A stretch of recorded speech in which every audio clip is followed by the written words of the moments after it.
नमामि भगवत्पादं शङ्करं लोकशङ्करं शङ्करं शङ्कराचार्यं केशवं बादरायणं सूत्रभाष्यकृतौ वन्दे भगवन्तौ पुनः पुनः। ईश्वरो मूर्तिभेदविभागिने व्योमवद्व्याप्तदेहाय दक्षिणामूर्तये नमः। ॐ सदाशिवसमारम्भां शङ्कराचार्यमध्यमाम् अस्मदाचार्यपर्यन्तां वन्दे गुरुपरम्पराम्। ॐ सहना भवतु सहनौ भुनक्तु सह वीर्यं कर्वावहै तेजस्विनावधीतमस्तु मा विद्विषावहै। ओम शांति शांति शांति। ओम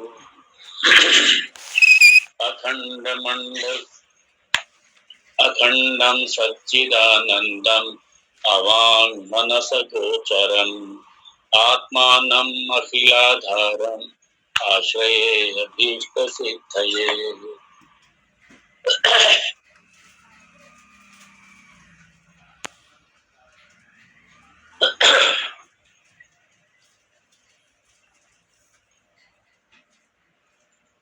पैराग्राफ 31-31। एतेभ्यः पंचीकृतेभ्यः भूतेभ्यः भूः भुवः स्वः महः जनः तपः सत्यम् इति एतत् नामकानाम् उपरि उपरि विद्यमानानाम् अतल वितल सुतल रसातल तलातल महातल पाताल नामकानाम् अधः अधः विद्यमानानाम् लोकानाम् ब्रह्माण्डस्य तत् अन्तर्वर्ती चतुर्विध अन्तर्वर्तित चतुर्विध स्थूल शरीराणां तत् उचितानां अन्नपानादीनां च उत्पत्तिः भवति। चतुर्विध शरीराणि तु जरायुज अंडज उद्भिज स्वेदज आख्यानि जरायुजानि जरायुभ्योच्चातानि मनुष्य पश्वादीनि अंडजानि अंडेभ्योच्चातानि पक्षिपन्नागादीनि उद्भिजानि भूमिम् उद्भिद्य जातानि कक्षवृक्षादीनि स्वेदवृक्षानि स्वेदेभ्योच्चातानि युगामशकादीनि।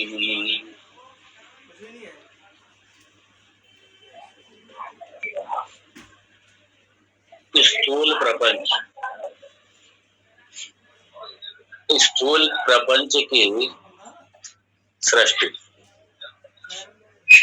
स्थूल तत्वों की सृष्टि, स्थूल तत्वों की क्या, सूक्ष्म तत्वों का स्थूलीकरण, ये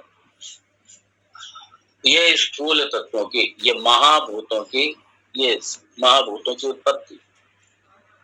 अब महाभूतों की उत्पत्ति क्यों? तो सृष्टि के लिए, क्योंकि सारी सृष्टि ये पंच भौतिकम है और ये पंच भौतिकम में ये पहले क्या है, ये सारे भुवन, सारे लोक, सारा ब्रह्मांड, सारे लोक, सारा ब्रह्मांड।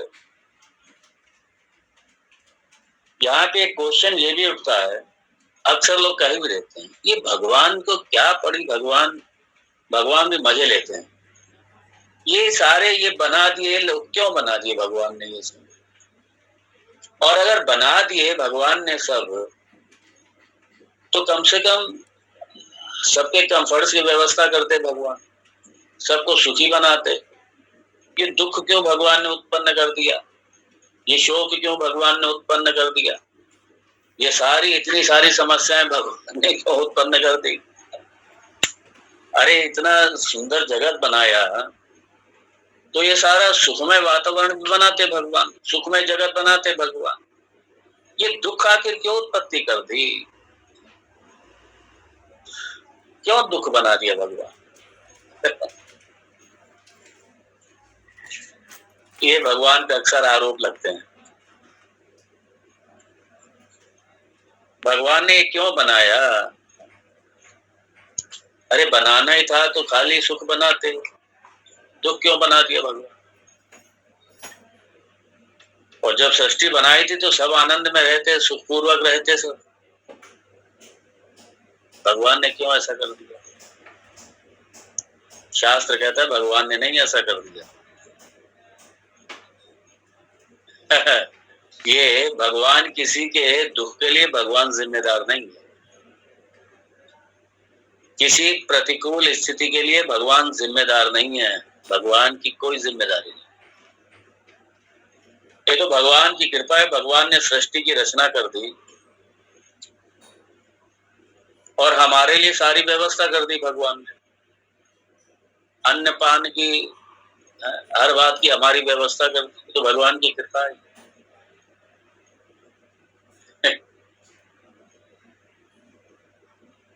और ये आखिर भगवान ने क्यों ये सारे 7 अधोलोक बना दिए, 7 ऊर्ध्वलोक बना दिए? अधोलोक, ऊर्ध्वलोक। अरे भगवान सर्वशक्तिमान है, भगवान सर्वज्ञ है, वो सब कुछ अच्छी से रचना कर सकते थे। ये भगवान ने ये दुख की क्यों उत्पत्ति कर दी? ये क्लेश की क्यों उत्पत्ति कर दी भगवान ने?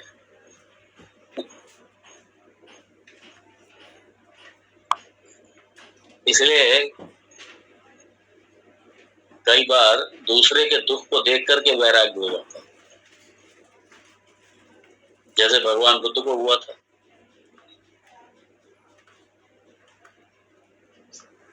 मुर्दे को देख लिया, लोग ले जा रहे हैं, और वहां देख करके लोगों के दुख देख करके विरक्ति होगा।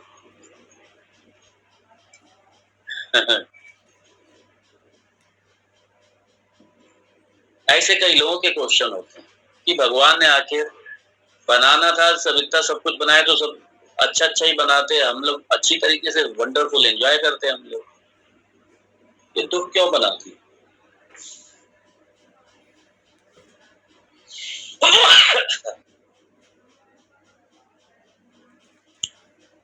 शास्त्र कहते हैं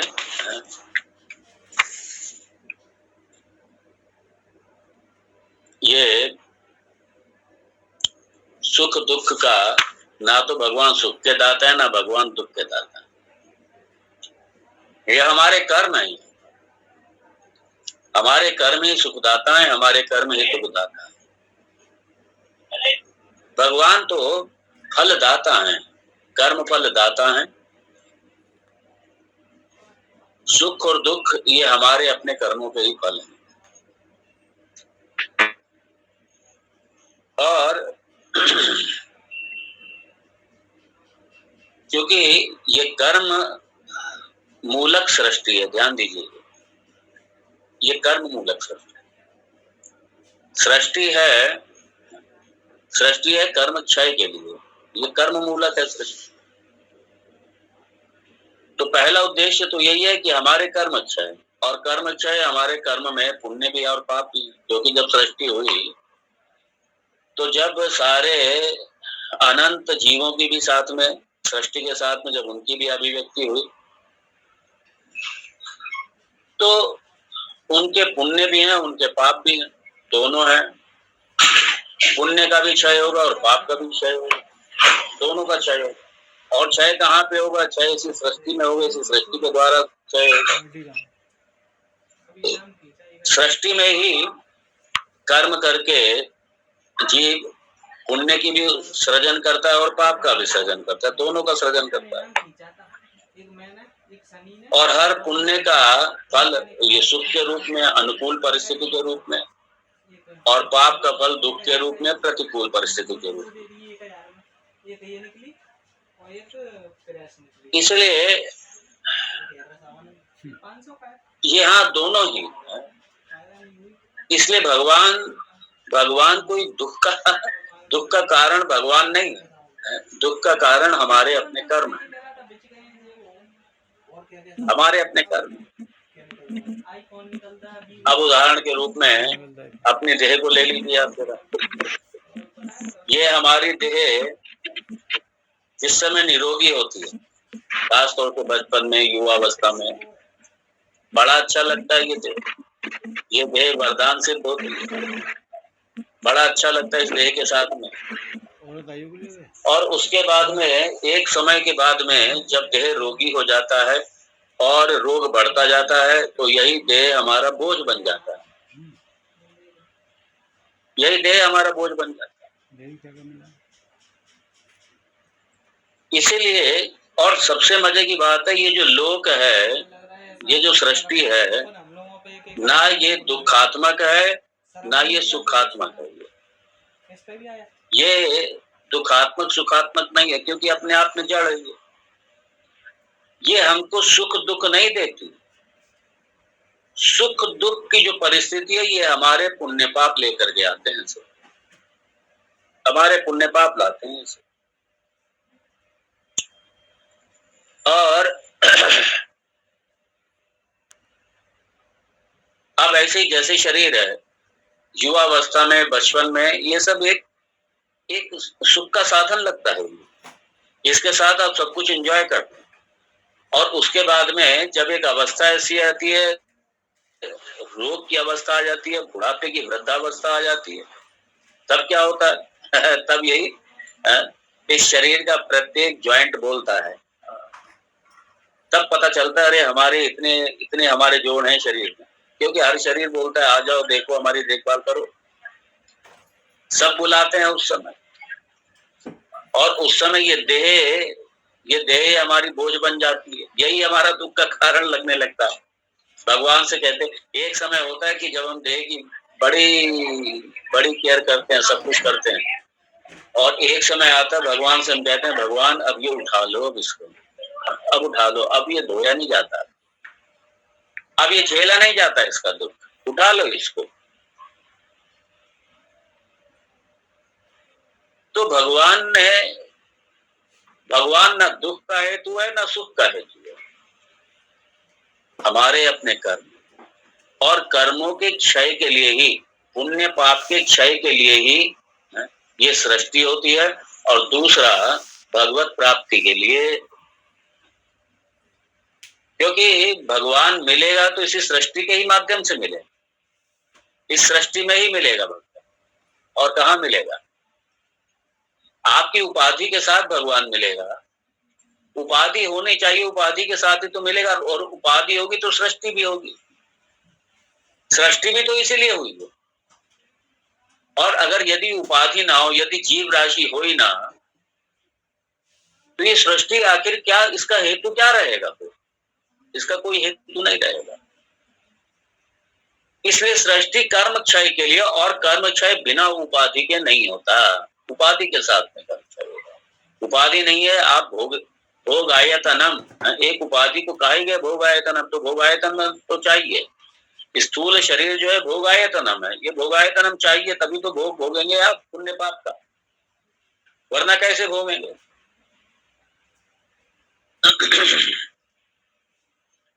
इसलिए ये जो संसार है, ये संसार क्या है? मिक्सचर है, पुण्य का, पाप का, सुख का, दुख का। और चूंकि संसार की उत्पत्ति ये जीव के लिए, ये जीव के लिए। अब क्वेश्चन आएगा, ये जीव क्यों उत्पन्न किया भगवान ने? यहाँ क्वेश्चन ही रहा है, क्योंकि जीव अनादि। जीव अनादि क्या है? जो मॉडर्न साइंस है, वो अभी सूक्ष्म शरीर, स्थूल शरीर और कारण शरीर, इसको सूक्ष्म शरीर और कारण शरीर को तो जानते ही नहीं है। तो स्थूल शरीर की उत्पत्ति हुई, विज्ञान समझता है जीव की उत्पत्ति हो गई। ये स्थूल शरीर की उत्पत्ति हुई, विज्ञान को ये पता नहीं है कि जीव जो है स्थूल शरीर से अलग है। विज्ञान समझता है शरीर की उत्पत्ति हो गई मतलब जीव की उत्पत्ति हो गई। इसलिए बहुत से लोग यही समझते हैं कि इस स्थूल शरीर की सृष्टि हुई, इसका मतलब जीव की सृष्टि हो गई। ये मॉडर्न साइंस है, ये हमारा वेदांत नहीं है, सनातन संस्कृति नहीं है, ये हमारा शास्त्र नहीं है। तो जीव की उत्पत्ति नहीं होती। क्यों? न जायते म्रियते वा कदाचित नायं भूत्वा भविता वा न भूयः अजो नित्य शाश्वतोऽयं पुराणः न हन्यते हन्यमाने शरीरे। जीव का, इसलिए जीव की कोई आदि या बिगनिंग नहीं है। जीव क्या है? अनादि। और हम लोगों ने देखा ही था, अनादि अध्यारोप, अध्यारोप में ईश्वर और जीव दोनों आ गए। जीव अनादि है और जीव की समस्या क्या है? अज्ञान। जीव की समस्या है अज्ञान, और अज्ञान की दो शक्तियां। तो जीव अज्ञान की दो शक्तियों से संपन्न है, एक आवरण शक्ति और एक विक्षेप शक्ति। लेकिन ईश्वर में अज्ञान नहीं है, ध्यान दीजिए। न ईश्वर में अज्ञान है, न ईश्वर में आवरण शक्ति है, और न अज्ञान की आवरण शक्ति से वो प्रभावित है, न अज्ञान की विक्षेप शक्ति से प्रभावित है। दोनों ही नहीं है उसके पास में। जीव क्या है? ये क्योंकि अज्ञानी है। अब इसमें क्या है? अज्ञान के कारण ये देह अभिमान, देह अभिमान, और देह अभिमान हुआ, ये देहाध्यास हुआ। देह में आत्म बुद्धि आई, देह में मैं बुद्धि आई। उसके बाद में बस मुझे बड़ा बनना है, मुझे ये करना है, मुझे वो करना है, शुरू हो जाता है। कामनाओं की आरंभ हो जाता है। फिर कामनाएं होंगी, फिर कर्म होगा, कर्म होगा तो पुण्य पाप होगा, और पुण्य पाप होगा तो उसको भोगने के लिए फिर क्या होगा? शरीर लेना ही पड़ेगा। क्योंकि एक जन्म में आपके सारे जन्म के सारे पुण्य पाप, सारे कर्म क्षय नहीं हो सकते। तो ये कर्मों का पिटारा बढ़ता जाता है, और नए नए कर्म करके, और उसके बाद में नए नए कर्म करके पुण्य पाप की उत्पत्ति होती जाती है। और पुण्य पाप की उत्पत्ति हुई, और उसके बाद भोगने के लिए फिर क्या? बिना उपाधि के भोग नहीं सकते। बिना, क्योंकि भोग आए था ना, मैं उपाधि, उपाधि के बिना भोग नहीं सकते कर्म। तो इसीलिए उपाधि मिलेगी। उपाधि कहाँ मिलेगी? सृष्टि में मिलेगी, जगत में मिलेगी। बिना सृष्टि की उपाधि थोड़ी मिलेगी। इसलिए भगवान पहले सृष्टि करता, फिर ये उपाधि करता है, कर्म क्षय के लिए।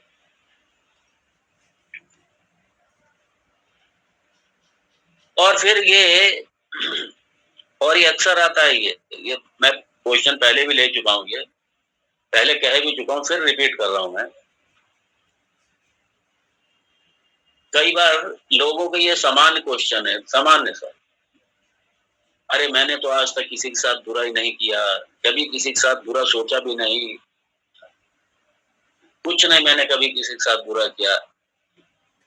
ये कहना अपने आप में पाप है। सुन लीजिए ध्यान से, ये कहना अपने आप में पाप है।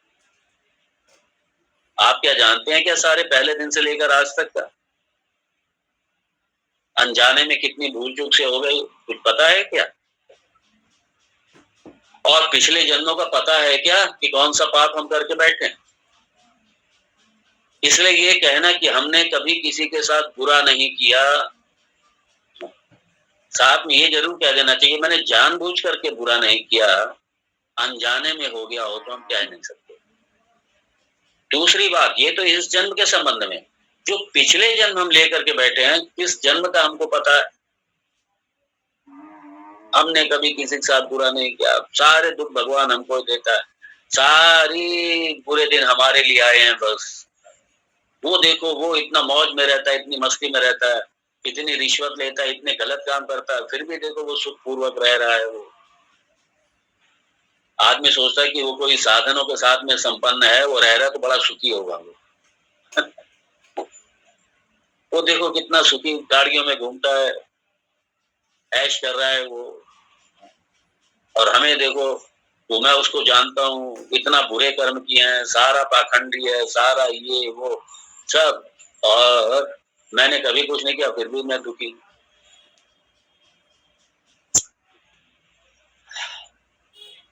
वो जो पाप कर्म कर रहा है ना, जो भी, उसका भोग तो वो भोगेगा ही भोगेगा। इस जन्म में नहीं भोगेगा तो अगले जन्म में भोगेगा।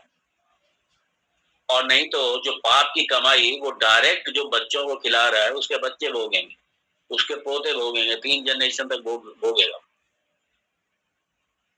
और नहीं तो जाके उसके पाप संचित कर्म में जाके जुड़ेंगे, और फिर वो अगली योनि में जाके भोगेगा,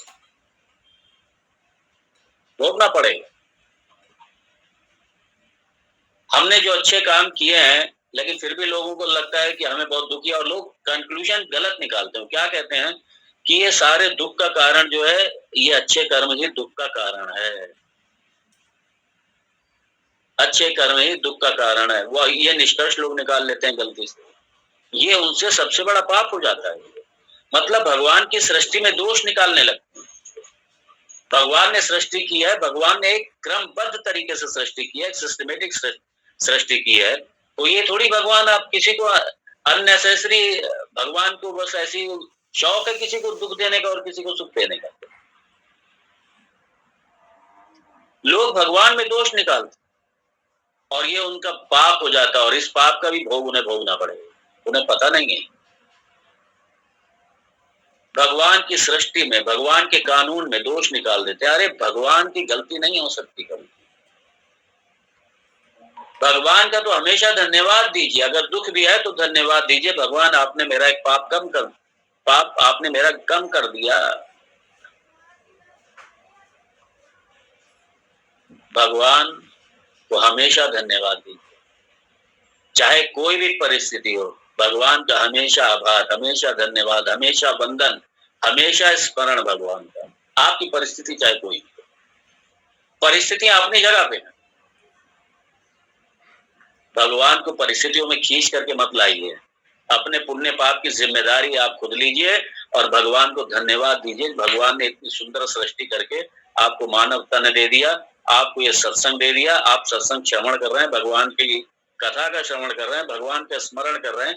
ये भगवान की बहुत बड़ी कृपा है। भगवान का आभार कीजिए, भगवान का धन्यवाद।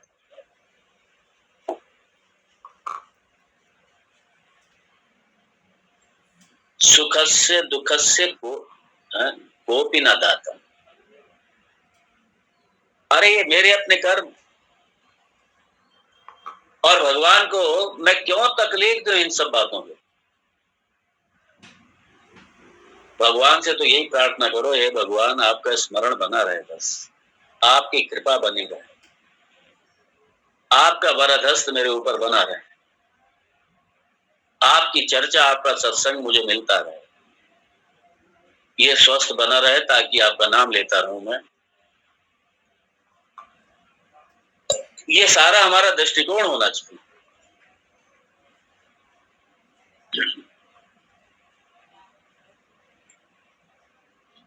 ये भगवान की एक बहुत बड़ी कृपा है, ये भगवान। और हम लोग मामूली सा छोटा सा कोई दुख, छोटी सी परिस्थिति कोई प्रतिकूल आ जाती है, बस कोसने लगते हैं भगवान को। भगवान को कोसो नहीं, भगवान का स्मरण करो, भगवान का आभार व्यक्त करो।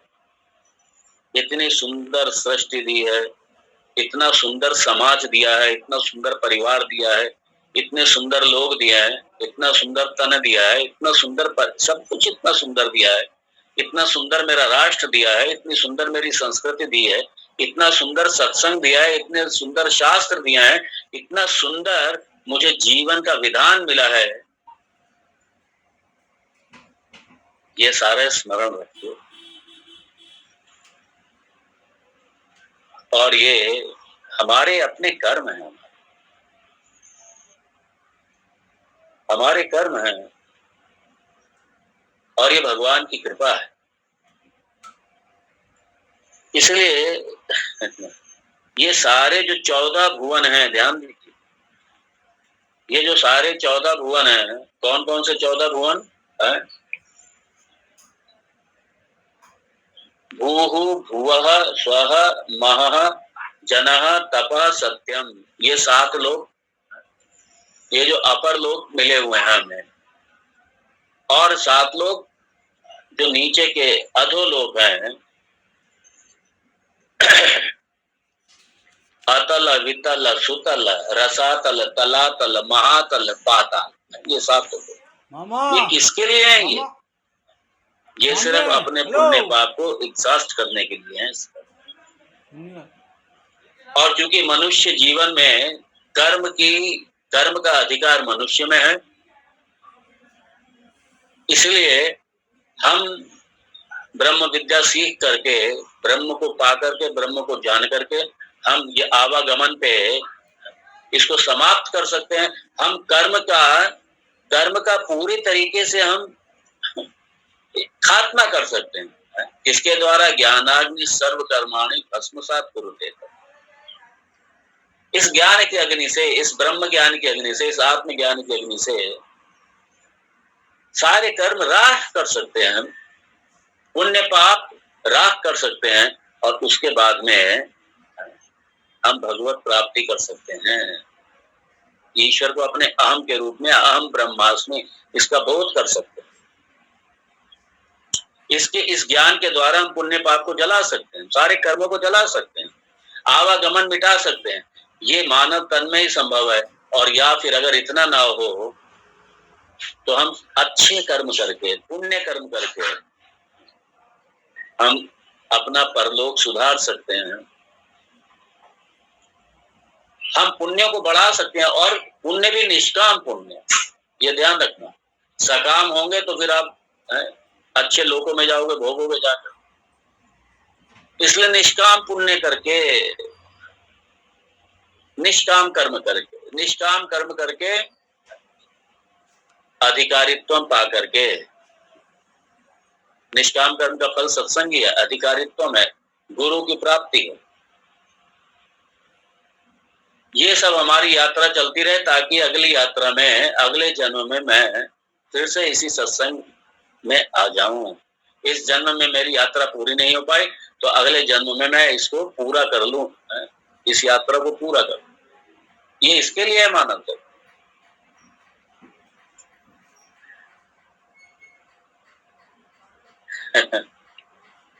तो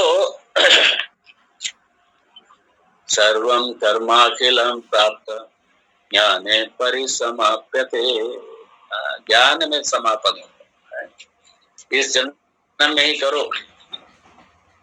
यचेद अवैधि तथा सत्यम अस्ति, न चेत अवैधि महति विनष्टि। इसी जन्म में पूरा करो भाई। अगर इस जन्म में नहीं हुआ तो महाविनाश, महाविनाश यही है।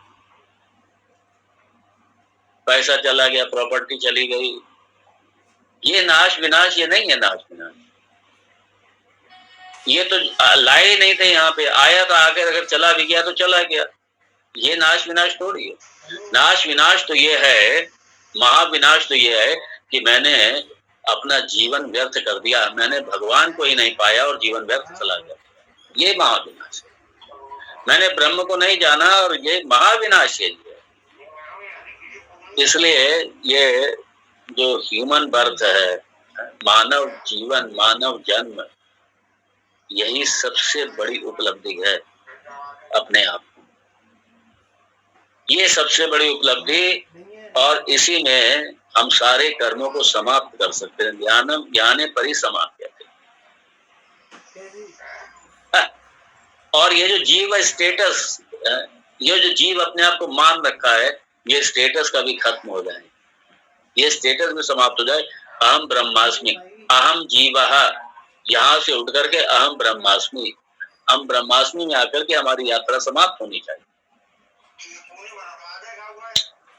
ईश्वर भावः, ब्रह्म भावः, इसको प्राप्त करना, इसमें रहना, और ये हम इसी मानव तन में रहते हुए ले सकते हैं सब।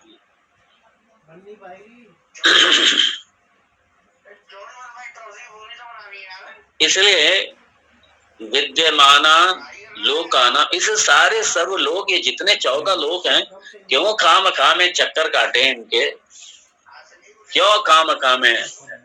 इसलिए पुण्य जो है ये भी बंधन ही है, पुण्य भी बंधन। इसलिए भगवान ने कहा सर्वधर्मान परित्यज्य। आपको धर्म अधर्म सबके ऊपर जाना पड़ेगा, धर्म को भी छोड़ना पड़ेगा। धर्म मतलब पुण्य, आपको पुण्यों के लिए नहीं करना, पुण्य को भी छोड़ना पड़ेगा। मामेकम शरणम व्रता, ये सच्चिदानंद ब्रह्म तत्व प्राप्ति किससे होगी? श्रवणम मनन निधिध्यासन, इस साधन से होगी। इसकी शरण में आओ, वेदांत की शरण में आओ। इसी के लिए वेदांत आ रही है, ये वेदांत है इसीलिए। तो ये इसलिए सारे लोग भगवान ने बना दिए, भगवान ने नहीं बना दिया, हमारे कर्मों ने बना दिया। ये सारे जीवों के जो कर्म है ना, ये कर्म सृष्टि का मूल। और अब देखिए, अब ये लोक हैं, ये जो सारे भुवन हैं, लोक हैं, ये अपने आप में तो कोई एक्सपीरियंस कर ही नहीं सकते। क्यों? ये जड़ है, ये थोड़ी एक्सपीरियंस करेंगे, ये अनुभव थोड़ी करें, क्योंकि ना तो इनके पास पुण्य है ना पाप है। लोक इनके पुण्य पाप नहीं है, ये इसलिए जब पुण्य पाप नहीं है तो इसलिए इनका क्षय भी नहीं है इनके लिए। ये क्षय ये आखिर किसके लिए हुआ? ये सारे जो जीव राशि है ना, उन्हीं के लिए सारे लोग उत्पन्न हुए हैं। ये सारे किसके लिए? पुण्य पाप को क्षय करने के लिए।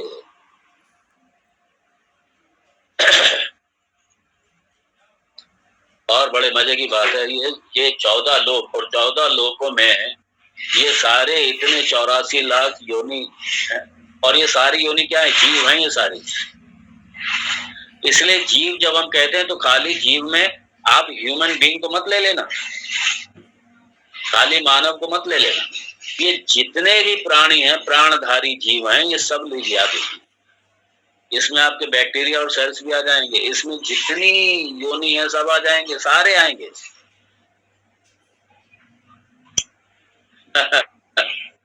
तो ये सारे और यहाँ पे जो वनस्पति है, जो पेड़ पौधे हैं, ये भी जीव ही हैं, ये भी जीव, ये सारे जीव हैं, ये सब हैं। इनके अपने पुण्य पाप हैं, सब जीवों के पुण्य पाप हैं, सारे जीव हैं। लेकिन याद रखना, मनुष्य पुण्य पाप वाला है, बाकी जितने के ऊपर के लोग हैं वो सारे पुण्यवान, नीचे लोग सारे अधोलोक जितने हैं, और अधोलोक में ये पशु पक्षी वगैरह ये सारे ये अधो योनि में आते हैं। ह्यूमन बीइंग के अतिरिक्त भूलोक के जितने भी जीव राशि है सब क्या है? सब पाप योनि है। तो सारे पाप योनि है।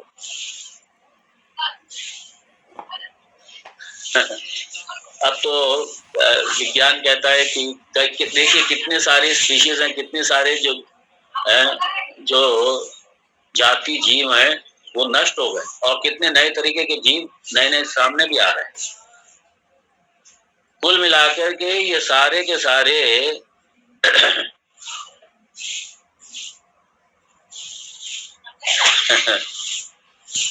इसलिए जीव की ये उत्पत्ति नहीं हुई है। जीव क्या है? अनादि है। ये सारे जीव अनादि हैं, ये सब जीव अनादि हैं। इसलिए ये जीव का ओरिजिन, जीव की उत्पत्ति, ये कंसेप्ट गलत कंसेप्ट है, जो मैं पहले कह चुका, जो मॉडर्न साइंस कहती है। शास्त्र के अनुसार जीवन की उत्पत्ति नहीं होती, इस जीव की उत्पत्ति नहीं होती, और अब तो विज्ञान भी कहने लगा कि मैटर ना तो इसको उत्पन्न किया जा सकता है और ना ये नष्ट होता है, ये उत्पन्न भी नहीं होता, नष्ट भी नहीं होता, तो विज्ञान भी कहने लगा।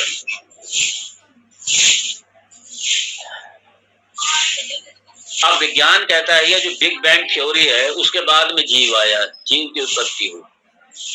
अरे बिग बैंग थ्योरी के बाद में स्थूल शरीर आया है, जीव नहीं आया है। इसलिए जीव और स्थूल शरीर को विज्ञान एक मान लेता है, जबकि जीव और स्थूल शरीर दोनों अलग अलग।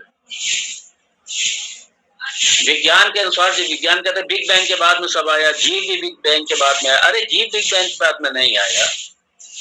अगर आप बिग बैंग मानते भी हो, मान लो, तो उसके बाद में जो सृष्टि आई है उसमें ये जीव नहीं आया, जीव की उत्पत्ति नहीं हुई, मतलब उत्पत्ति हुई आपके स्थूल शरीर की।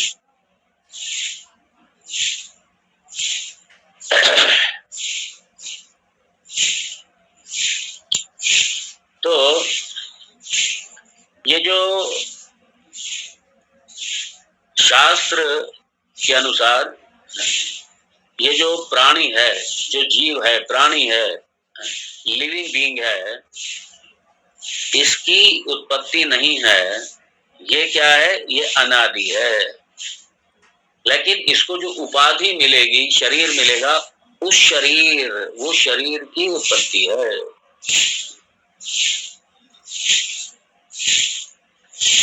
पहली बात तो अब ये कारण शरीर, ये सूक्ष्म शरीर, ये सारा विज्ञान का विषय नहीं है, विज्ञान को पता भी नहीं है इन सब बातों को। तो वो फिजिकल बॉडी को ही समझते हैं कि जीवन का आरंभ हो गया, जीव का आरंभ हो गया, मतलब फिजिकल बॉडी के साथ। अरे शास्त्र कहता है शरीर के पहले भी जीव था। न तेवाहम जातु न तमने में जनाधिपा न चैव न भविष्यामः सर्वे वयमतः परम्। भगवान कहते हैं कि अर्जुन ये मत समझो कि इस शरीर से पहले तुम नहीं थे, या ये जो सामने खड़े हैं इससे पहले ये नहीं थे, या मैं नहीं था। मैं पहले भी था, ये पहले भी थे, तुम भी पहले थे। अर्थात शरीर की उत्पत्ति हुई। अब इसलिए अब चूंकि स्थूल जगत की तो उत्पत्ति हो गई, अब स्थूल शरीर के बारे में भगवान बता रहे हैं। और ये कैसे हैं? चतुर्विध स्थूल शरीराणि। चतुर्विध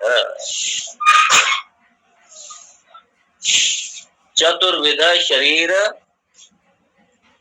चतुर्विध शरीराणि, 4 प्रकार के शरीर। एक और बड़े मजे की बात है, पूरी सृष्टि में जितने भी जीव हैं, जितने भी प्राणी हैं, वो 4 प्रकार के ही हैं, 5वां प्रकार है ही नहीं। पहला कौन सा है? जरायुज। जरायुज पहला है।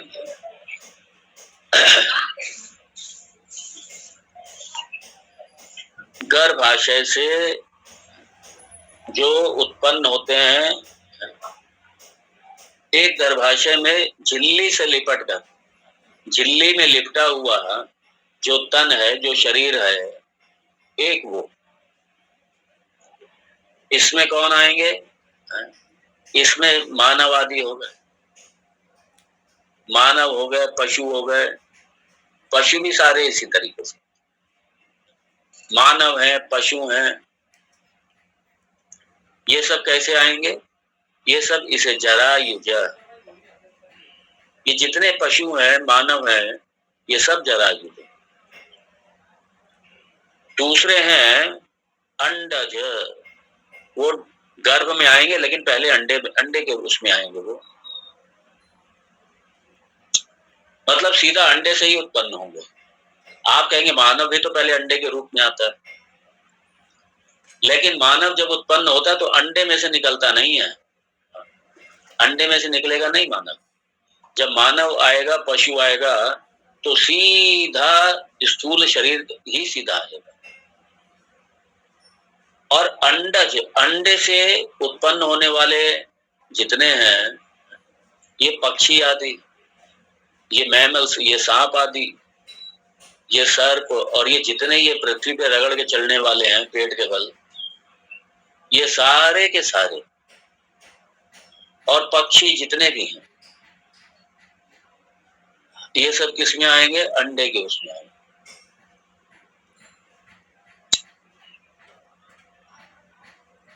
सर्प है, मछली है, मेढक है, ये सब अंडज है। ये अंडे, ये डायरेक्ट नहीं उत्पन्न होंगे, पहले अंडा आएगा, अंडे में से ये निकले, अंडज है।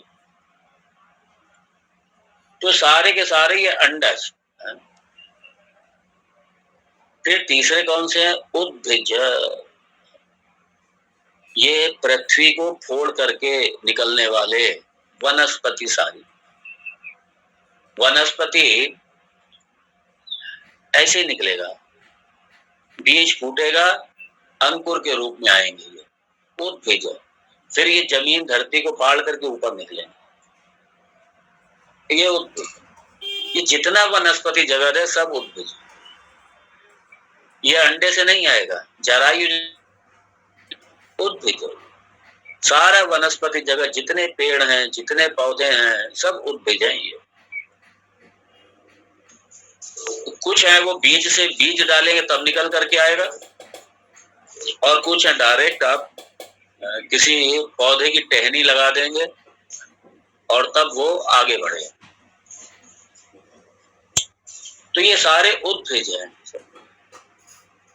ये भूमि से फूटने वाले उद्भिज हैं सब ये। और देखिए, जितनी भी वनस्पति है, बड़ा आश्चर्य है, कोई संख्या नहीं है, कितने तरीके के पौधे हैं, कितने तरीके की क्या है, कुछ पता नहीं है। अभी तो ऐसी बहुत सी वनस्पतियां होंगी जिसका हम पता भी नहीं लगा पाए, हमारा विज्ञान भी पता नहीं लगा। पता नहीं कितनी तरीके की वनस्पति, और सब क्या है? उद्भिज।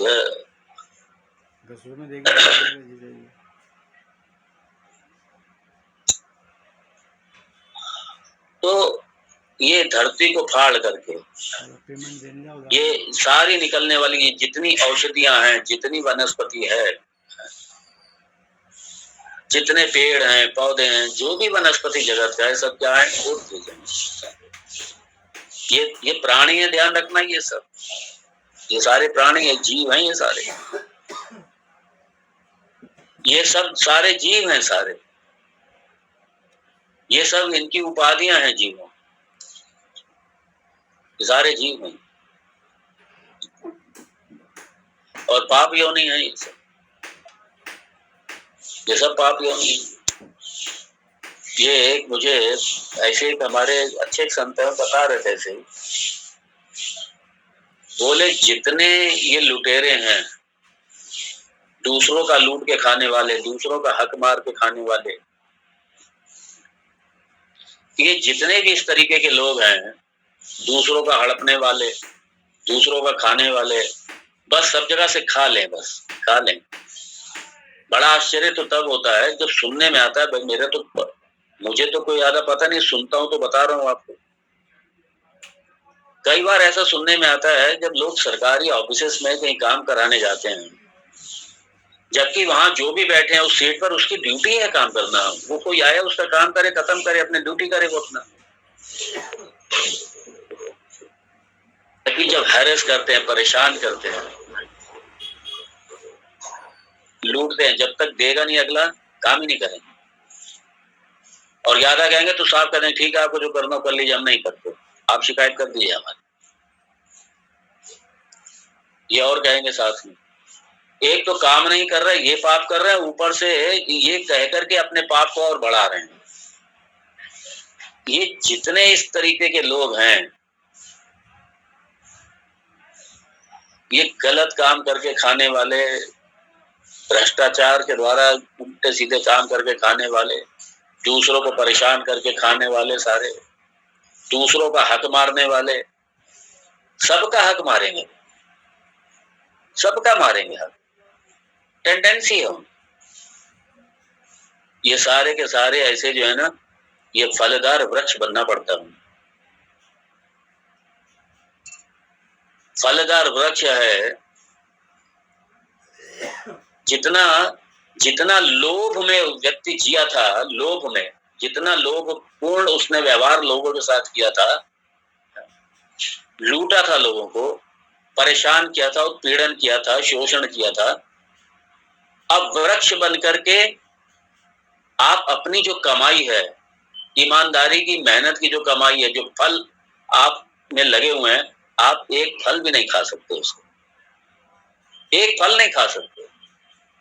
तो ये जितना लोभमय जीवन है, अब परोपकार करके सारे कर्ज चुकाओ अपने। ये पेड़ अपने कर्ज चुका रहा है। ये सारे लोभ प्रवृत्ति, लूटना दूसरों। अब पेड़ बनकर के दो, तुम्हारा काम है सिर्फ देना। पेड़ का काम सिर्फ देना है और कुछ है ही नहीं। सारे फल दो और उसके बाद में पत्थर भी खाओ, कुल्हाड़ी भी खाओ, पत्थर भी खाओ, कुल्हाड़ी भी खाओ। और फल देना बंद हुआ, उसके बाद में हरे हरे पेड़ों का कई बार, और उसके बाद में क्या होता है वो, सब जानते हैं, फर्नीचर बनेगा, ये बनेगा, वो बनेगा। मतलब जो पहले जन्म में कभी सिर्फ लिया ही लिया था, दिया नहीं था, अब दो सिर्फ देना ही और कुछ है ही नहीं इसमें। और कैसे दे करके, धूप भी झेलो, आंधी भी झेलो, बरसात भी झेलो, सारे जितने प्रतिकूल मौसम है वो सब झेलो, प्रतिकूल वातावरण है वो सब झेलो, और झेलने के बाद में अब बस आप परोपकार ही कीजिए, आपको और कुछ करना ही नहीं है। भोगना पड़ता है। ये जितनी पाप योनि है, वनस्पति जगत, ये सारी पाप योनि है। ये सब पशु योनि पाप योनि, पक्षी योनि पाप योनि, ये जितने ये अंडों से निकलने वाले जीव, ये सारी पाप योनि। सब सांप के रूप में जी रहे हैं, पता नहीं कौन कौन से कीड़े बन के जी रहे हैं, सब सारे पाप योनि, सब पाप योनि।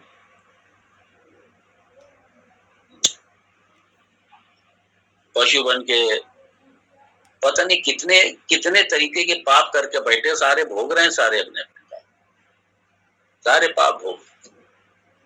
और मानव जीवन मिला पाप क्षय करके, हो सके तो इस ब्रह्म विद्या को सीखे, अगर नहीं सीख सकते तो कम से कम पुण्य कर्म तो होते ही रहे, किसी का भला तो होता ही रहे। क्यों किसी की बद्दुआ लेके जाएं, क्यों किसी की हाय लेकर के जाएं, क्यों ये सारी योनियों में आए, सब चक्कर लगाते रहे, पाप करते रहे, फिर ये पूरा एक लंबा चक्र है ये सारे का सारा।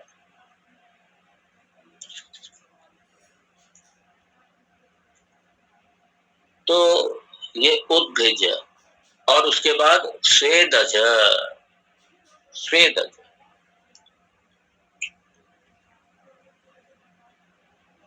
ये पसीना है, ये पसीने से उत्पन्न ये जो जुएं हैं, ये स्वेदज है। सर में कोई जू नहीं है, कुछ नहीं है, जुएं पैदा हो गई, स्वेदज है। ये अपने पसीने से ही उत्पन्न है, अपने मैल से उत्पन्न है। गंदगी से, मैल से जो उत्पन्न होते हैं, ये सारे कौन है? ये स्वेदज हैं, ये मच्छर आदि, ये सारी जितने गंदगी से, कोई जीव नहीं है, कुछ नहीं है, गंदगी पड़ी है, गंदगी में जीव निकल करके आ जाए, ये सारे। इसलिए अब तो सफाई के ऊपर, पहले हमारे ऋषियों ने तो शुरू कह के रखा हुआ है स्वच्छता पर, हर चीज में स्वच्छता, हर चीज में स्वच्छता। और लोग ये समझते छुआछूत, अरे छुआछूत नहीं, स्वच्छता, स्वच्छ वातावरण को रखना, ये छुआछूत में थोड़ी आता है। हाथ धो करके, हाथ में बैक्टीरिया ना हो, हाथ धो करके किचन में जाइए, हाथ धो करके भोजन पे हाथ लगाइए, हाथ धो करके खाइए, हाथ पैर धो करके खाइए।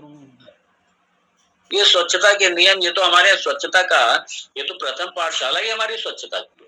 स्वच्छता के बिना तो कुछ है ही नहीं। स्वच्छता, शुद्धता हर चीज में, हर कार्य में, वरना ये स्वेदज उत्पन्न हो जाते हैं बैक्टीरिया, पता नहीं कहां से निकल के आ जाते हैं। गंदगी पड़ी होती चारों तरफ और उसमें ये सारे पनपते हैं फिर ये। और ये पनपते हैं किसके लिए? ये भी हमारे अपने पाप है, उनको दोनों के लिए है। फिर आकर के कोई काटते हैं, इधर बैठते उधर बैठते हैं, सारे पॉइजनस, इनका अपना पॉइजन है, इनका अपना जहर है इनका।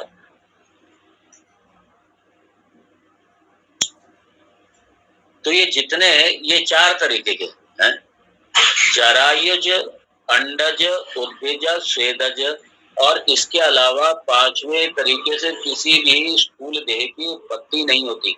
और ये सारे क्या है? ये स्थूल देह हैं, ध्यान देना, ये स्थूल देह हैं।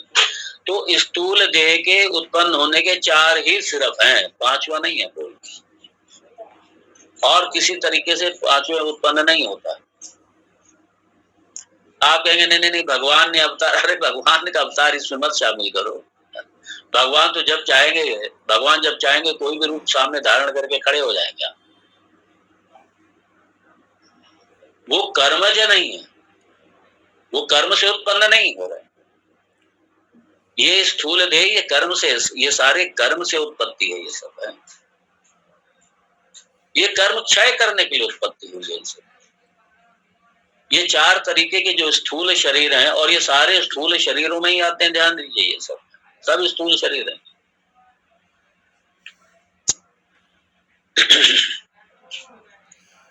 और इन सारे के सारे स्थूल शरीरों में जो 84 लाख योनियां कही जाती हैं, उसमें मानव भी ऐसा है जो थोड़ा डिफरेंट है। बाकी सारी की सारी पाप है। कोई अपने छोटे पाप को भोग रहा है, कोई अपने बड़े पाप को भोग रहा है। कल भी मैंने कहा था, ये पापों का ग्रेडेशन है, ये पुण्य का ग्रेडेशन है, इसीलिए सारी विभिन्नताएं सारी इसीलिए है। अब एक वृक्ष है, पाप योनि है, लेकिन मंदिर में लगा, वो मंदिर में उत्पन्न हुआ, पीपल के रूप में उसकी पूजा हो रही है, उसको रोज जल दिया जा रहा है, रोज उसको दीपक जलाया जा रहा है। और एक वृक्ष ऐसी जगह उत्पन्न हुआ कि जहां पे होता है, लोग वेट करते हैं बड़ा हो तो इसे काटें। क्यों काटें? ये इसमें फर्नीचर की लकड़ी बहुत अच्छी निकलेगी, फर्नीचर की लकड़ी बहुत अच्छी निकलेगी, सारे पाप ही होगी।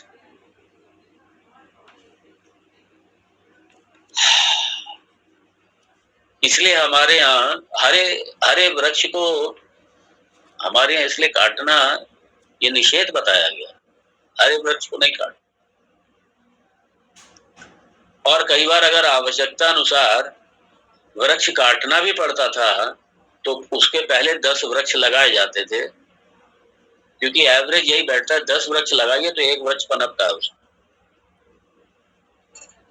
इसलिए जहां मर्जी हमने वृक्षों को काटना शुरू कर दिया। अब हमारे हाईवे बन रहे हैं, मुझे याद है अभी हाईवे तो अभी 25 साल से शुरू हुए हैं, सिर्फ 25 साल से लगभग शुरू हुए हैं, सन 2000 के आसपास से ये सब शुरू हुए हैं हाईवे।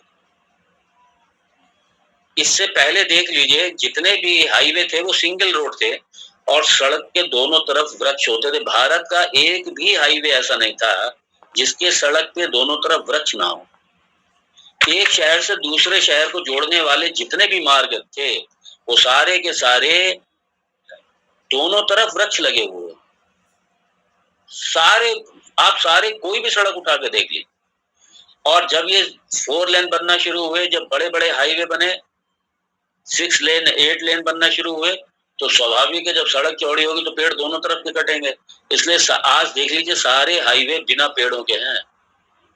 किसी हाईवे पे छाया नहीं मिलेगी आपको। आज चले जाइए आप कहीं भारत में देख लीजिए, ये जितने हाईवे बने हैं कहीं कोई छाया नहीं है, कोई वृक्ष नहीं है दोनों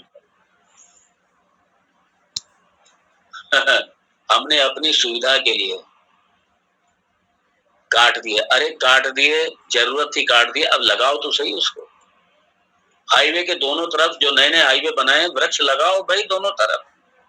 लाखों करोड़ों वृक्ष हमने काट दिए, उसका पाप हम भोग रहे हैं। टेम्परेचर बढ़ता जा रहा है, पानी की कमी हो रही है, टेम्परेचर बढ़ रहा है। ये पाप तो हम ही भोग रहे हैं ना, पाप हमने किया, भोगो। इसलिए एक नया मुहिम चलना चाहिए। जितने भी नए हाईवे बने हैं, दोनों तरफ वृक्ष लगाएंगे, लगने चाहिए। और ये खाली गवर्नमेंट का काम नहीं है, ये जनता का सहयोग होना चाहिए। जिस जिसके एरिया में हाईवे पड़ते हैं, उन एरिया के लोगों की ड्यूटी है कि वृक्ष लगाएं, उनको जल से पोषित करें, ताकि हमारी आने वाली जनरेशन वो भी छाया में रह सके, वो छाया में यात्रा कर सके। हमारे पूर्वजों ने तो हमें खूब छाया दी, मार्ग के दोनों तरफ वृक्ष लगा करके। हमने उन वृक्षों को काट के खत्म कर दिया और एक नई समस्या क्रिएट कर ली। बड़ा दुर्भाग्य।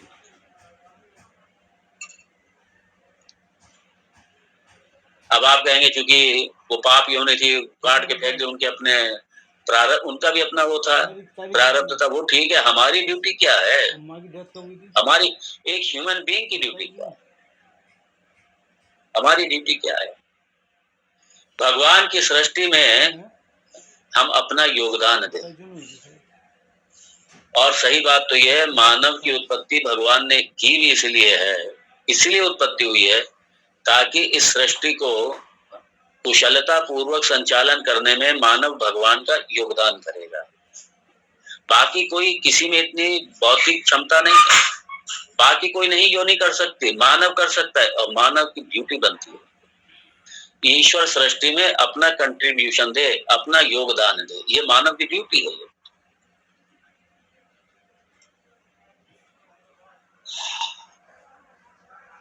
समय घड़ी कह रही है बंद हो जाओ, बाकी देखेंगे कल। कल हम लोग इसी समय पुनः मिलेंगे। ओम तत्सत्। ओम पूर्णमदः पूर्णमिदं पूर्णात् पूर्णमुदच्यते पूर्णस्य पूर्णमादाय पूर्णमेवावशिष्यते। ओम शांति शांति शांति। शंकरं शंकराचार्यं केशवं बादरायणं सूत्रभाष्यकृतौ वन्दे भगवन्तौ पुनः पुनः। ईश्वरो गुरुरात्मेति मूर्तिभेदविभागिने व्योमवद्व्याप्तदेहाय दक्षिणामूर्तये नमः। ओम शांति शांति शांति। हरि ओम श्री गुरुभ्यो नमः। हरि ओम।